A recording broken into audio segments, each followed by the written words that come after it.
2 September रोजी हा GR निघाला आणि आतापर्यंत 3.5 लक्ष प्रमाणपत्र कुणबी मराठा म्हणून वाटप झालेले आहेत.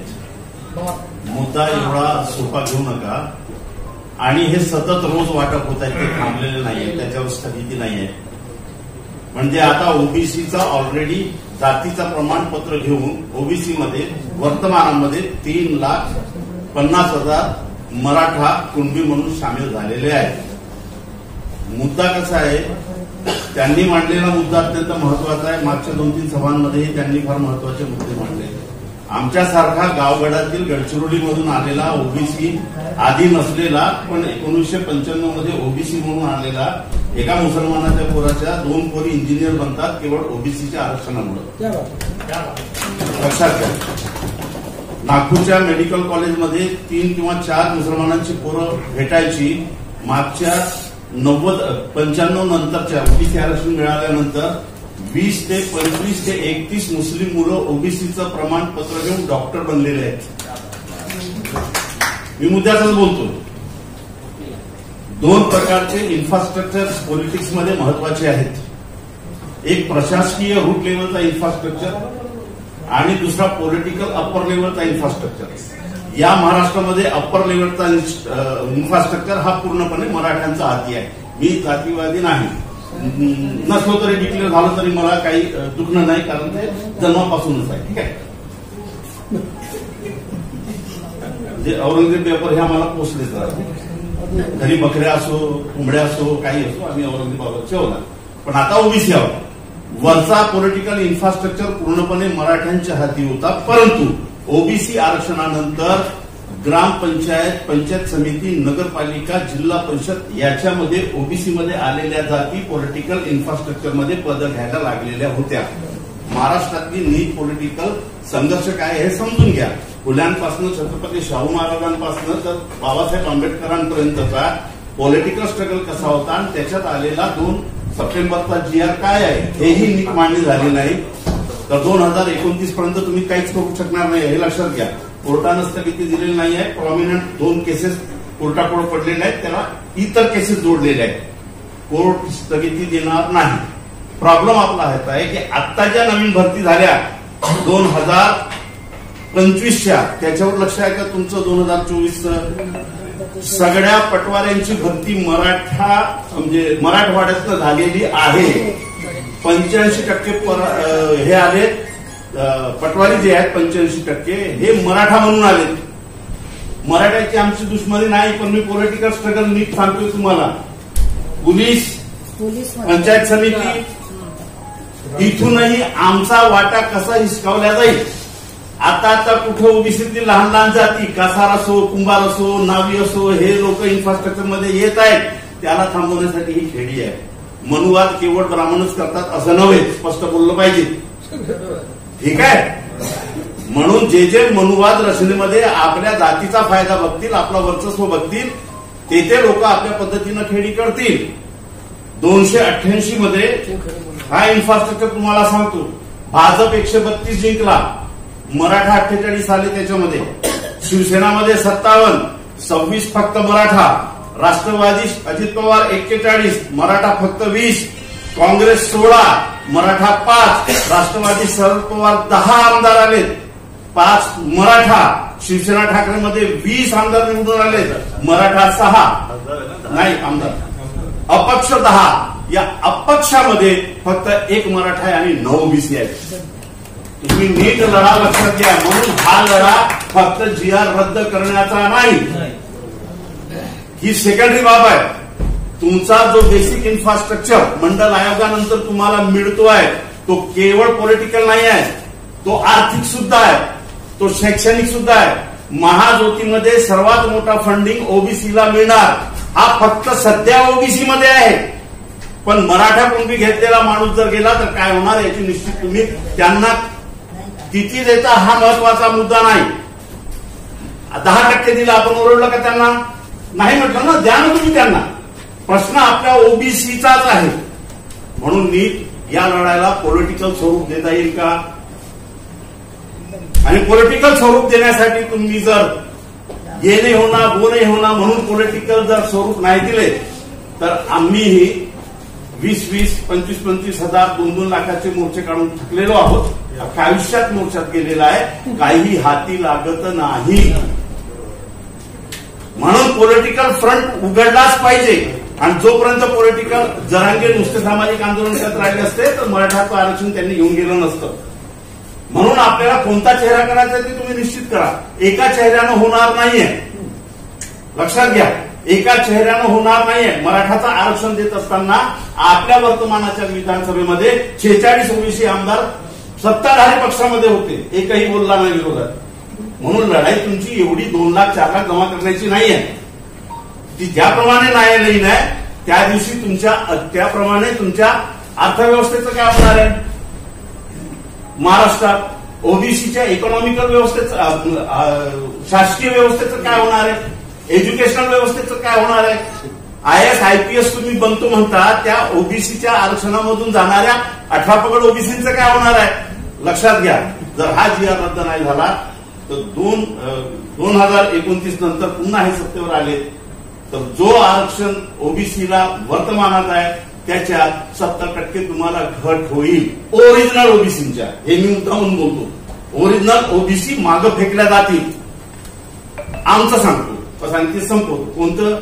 आम्ही 90 पासून साहेब या महाराष्ट्रामध्ये मागासवर्गीय मुस्लिमांचं आंदोलन उभं केलेलं आहे. तुम्ही शेकत नाही आम्हाला. सरळ बोलतो, प्रतिनिधित्व देत नाहीत तुम्ही, कुणीच पक्ष देत नाही. आणि आमच्या डोक्यावर बसलेली माणसं ही मुसलमानांमध्ये मागासवर्गीय आहेत असं कळूच देत नाही. आमचा स्ट्रगल तुम्ही समजून घ्या. आम्ही तुमच्या पायाशी का बरं येतो की तुम्ही गावखेड्यातील ओबीसी मुसलमानांना उचलणार नाही तोपर्यंत तुमचा वेगळ्या पद्धतीनं लढा सफल सुद्धा होणार नाही. त्यांनी बोललेलं मी 200% समर्थन करतो त्यांचं. तुम्ही गावखेड्यातील कुंभाराला बरोबर प्रतिनिधी द्यावं लागेल. कुंभार स्वतःचा प्रतिनिधी उभं करतो, तेलाचं कॉम्पिटिशन नाही होऊ शकत. सरळ बोलतो मी. नाही, कुणबी, माळी, तेली ह्या महाराष्ट्रातील 3 प्रॉमिनंट कम्युनिटी आहे. आणि ब्राह्मण आणि धनगर. आता धनगराचा पडवळकर आमच्या उरावरच बसलाय, तिकडे राणे उरावर बसलाय. लक्षात घ्या. या सगळ्यामध्ये सर ओबीसीचा लढा हा महाराष्ट्रातील राजकीय कलाटी देणारा लढा ठरलाच पाहिजे. म्हणून हे ओबीसीचं चिंतन शिबिर हे राजकीय चिंतन शिबिर आहे असं जर ठरवलं तरच रिझल्ट लागेल. हे बौद्धिक चिंतन नाही. खूप पुस्तक आहेत, माझी आरक्षणावर 4 पुस्तकं आहेत.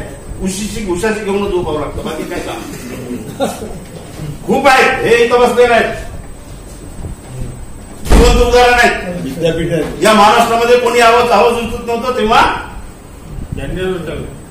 नागेश चौधरी, आम्ही म्हणजे मी फर्स्ट इयरला आलेलो होतो तेव्हापासून वैज्ञानिक चौकामध्ये यांचं आंदोलन पाहत आलेलो आहोत. राजकीय कलाटणी नव्हती. मग काय, फक्त गौरव ग्रंथ काढून आपण त्यांना महान केलं एवढंच. जे आहे ते सरळ बोलतो.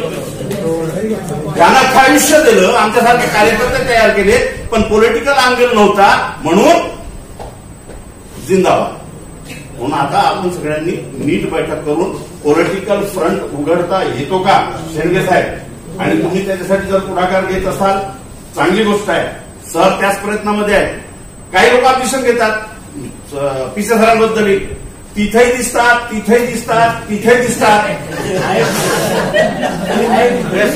माझं पुढचा स्टेटमेंट ऐकून घ्या ना. तिथे दिसतात तर काय राजकारणाचं गणित माझ्या किचनमध्ये शिस्त काय, स्वयंपाकघरात शिस्त काय. राजकारण करत असताना स्वतःचा फेसही पुढे न्यावा लागतो. त्या फेसमध्ये आयडेंटिटी हा महत्वाचा प्रश्न असतो. कमिटमेंट विचारांशी हा वेगळा प्रश्न आहे. बहुतेक लोक बोल रहे अजित पवार हे ते, तुम्हाला कदाचित माहिती नसेल, मी महाराष्ट्र प्रदेशचा उपाध्यक्ष आहे फादर बॉडीचा. पण एकही असा दिवस जात नाही की मी जातीवादाच्या विरोधात माझ्या पक्षातील लोकांच्या विरोधात बोलत नसेल. एखाद्या पक्षात असणं ही गोष्ट वेगळी, परंतु तुमच्या भूमिकेला ठाम असणं, जेव्हा न्यायाचा लढा होतो तेव्हा आपले सगळे पद विसरून त्याच्यासोबत जाणं हा तुमचा कमिटमेंट आहे. आणि तो कमिटमेंट ओबीसी मध्ये खूप चांगला आहे, खूप चांगला. म्हणून 2 सप्टेंबरचा GR किती धोकादायक आहे 2029 पर्यंत जर कोर्टानं थांबवलं नाही किंवा आपण केलं नाही तर जवळपास 1 कोटी कुणबी मराठा प्रमाणपत्र घेतलेले असतील. तुमच्या लढ्याला कोण समोर जाणार आहे? कुणबी मराठ्यांची पोरं येणार आहेत. धोका लक्षात येतो ना. आम्ही काय ओबीसीच्या 18 पगड जातींचा मोर्चा 1 लाखाचा, तिकडे प्रमाणपत्र घेतलेले 1 कोटी मराठा कुणबी उभे असतील आणि त्यांच्याकडे सगळा फोर्स आहे. सगळा जरांगे असाच होत नाही. मी सातारा सांगलीकडे गेलो होतो तर एका मुख्यमंत्र्याचे जेवढे पब्लिसिटीचे पोस्टर नसतील बॅनर नसतील तेवढे जरांगेचे पाहिले. कुठनं येतो पैसा? हो, ही लढाई काही जरांगेची नाही आहे. ही लढाई मराठा पॉलिटिशियनांची लढाई आहे. आता मला पक्षातनं काढतात की काय माहित नाही नाही ना, बोलतो सर. ही लढाई जरांगेची नव्हती. म्हणून मी म्हटलं ओबीसीच्या आरक्षणानंतर बेसिक इन्फ्रास्ट्रक्चर जो 18 पगड जातींकडे येत होतं तो कसं थांबवायचं. आज वरोरा नगरपालिकेमध्ये माझं मूळ गाव तिथल्या 6 नगरपालिकेला पूर्ण याच्यात आमच्या विदर्भाच्या रिजनमध्ये ओबीसी महिलाचं आरक्षण जाहीर झालंय साहेब अध्यक्षाचं. तिथं कुणबी मराठा प्रमाणपत्र घेतलेला माणूस महिला उभी राहत आहे. म्हणून मी म्हणतो बेसिक इन्फ्रास्ट्रक्चर काय आहे हा मुद्दा आहे महत्वाचा. शैक्षणिक नाही म्हणजे सगळ्याच ठिकाणी आलं ना. शैक्षणिक नाही, त्यांना हेच पाहिजे, राजकीय पाहिजे. अहो महाज्योतीमध्ये आता ती स्कीम बंद झाली, चालू झाली माहिती नाही. 25 लाख रुपये पीएचडीला द्यायचं बंद. त्यामध्ये ओबीसीचे अनेक पोरं हे 25 लाख रुपये घेऊन पीएचडी झाले. आता मराठी कुणबी आल्यानंतर अहो ब्राह्मणानंतर सर्वात जास्त प्रशासन त्यांच्याच हातात आहे ना. मी बैमान आहेत की इमानदार आहेत याबद्दल बोलत नाही. आणि महाभारत रामायणपासून ही जोडगोडी नीट चालत आलेली आहे. जाऊ द्या तिकडे जात नाही जास्त बुद्धी दाखवण्यात अर्थ नाही. साहेब मी एक शब्द बोलतो. जी आपला विषय आहे आता थांबून आपला विषय आहे जीआर संबंधीचा. आणि लढाई आपण जीआर साठीच लढतोय. कोर्टच्या पण जीआर साठीच काढलाय. आपले विषय ओबीसी मध्ये भरपूर आहेत, भरपूर विषय येतात. म्हणून पहिले एक टार्गेट ठेवा की आपला जीआर रद्द करणे हे आपलं ओबीसीचं पहिलं कर्तव्य आहे. हे सगळं ग्राउंड लक्षात घेतात जीआर रद्द झालं पाहिजे. युवकांना काय सांगणार तुम्ही? मला सांगा साहेब, युवकांना जाऊन ओबीसी युवकांना काय सांगणार तुम्ही? ओबीसी काय सांगणार तुम्ही? सांगा. तर मी तेच मानतोय ना. जीआर रद्द करण्याच्या पूर्वी आपण लोकांकडे जेव्हा प्रबोधनासाठी जाऊ तेव्हा ना मी तुम्हाला सांगतो आमच्या गावखेड्यातील कुणबी आमचे मित्र आहेत. कुणबीची काय अवस्था आहे आम्ही पाहतो. कुणबी भीत आहेत गावखेड्यातील. हा मराठा आल्यानंतर आमच्या डोक्यावर बसेल. रडणं आपलं नाहीये, त्या गरीब कुणब्यांचे हे नीट समजून घ्या. जीआरच विषय ना. हा जीआर बोलतोय ना. आता गॅजेटचं जे झालेलं आहे उर्दूचं ते संपूर्ण गॅजेट उर्दूमध्ये आहे आणि खडी बोलीमध्ये आहे किंवा त्याला आपण मोडी म्हणतो. मोडी लिपी महाराष्ट्रामध्ये फक्त 2च एक्सपर्ट राहिलेले आहेत. नीट समजा तुम्ही. कोर्टामध्ये जाईल तर मोडी लिपी जाईल ऍडव्होकेट साहेबा. महाराष्ट्रामध्ये मोडी लिपीचे फक्त 2च एक्सपर्ट आहेत. 2 पैकी एक ब्राह्मण साहेब आहेत आणि दुसरे मराठी आहेत. लक्षात आलं का? महाराष्ट्रामध्ये गॅजेट जे आहे साहेब ते 2 भाषांमध्ये आहे. उर्दूमध्ये आहे आणि मोडी लिपीमध्ये आहे. उर्दूमध्ये आपल्यापैकी ओबीसी अनेक एक्सपर्ट आहेत. पण उर्दूमध्ये येण्यापूर्वी मुख्य भाषा मराठवाडा सातारा सांगली या भागाची मोडी होती. हैदराबादची सेकंड लँग्वेज शासकीय ही मोडी होती. तर मॅक्झिमम 90% जे डॉक्युमेंट आहे ते मोडीमध्ये आहे. मोडीचा ट्रान्सलेट तुम्हालाच कळणार. कोणतं कळणार? जेव्हा या 2 महाशयापैकी आणि महाराष्ट्र सरकारने कमिटी बनवली हेही तुम्हाला माहिती असेल. त्या कमिटीमध्ये हे दोघेही आलेले आहेत हेही कदाचित तुम्हाला माहिती असेल. म्हणून लढाई सोपी नाही आहे. जीआर रद्द करा आम्ही याच्यासाठी म्हणतो आहोत की जीआर जर रद्द झाला तर सगळ्या भानगडीत जातात. पण जीआर रद्द नाही झाला तर 29 पर्यंत काय धोका होणार हे युवकांना सांगणार नाही का तुम्ही? सोपं सांगितलं ना. जर त्याच्यावर ऍक्टिव्हेशन थांबवण्यात आपण यशस्वी ठरलो. हे कोण? विरोधी पक्षनेते म्हणून आज वडेट्टीवार आपल्याकडे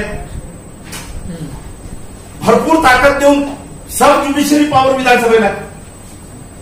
तर विधानसभेने जर स्थगिती दिली तर काही करता येईल का आपल्याला? ज्युडिशियरी काही देईल का? साहेबांनी बरोबर बोललं, हेही लढे आपल्याला पॅरलल उभं करावं लागेल. जर नाहीच काय झालं 29 पर्यंत तर किती म्हणजे केवढा मोठा संघर्ष महाराष्ट्रात राहील. मग या संघर्षाला आपण सामोरं जाणार आहोत की कॉम्प्रोमाइज करून गप्प बसणार आहोत, यावर विचार करायला पाहिजे. धन्यवाद.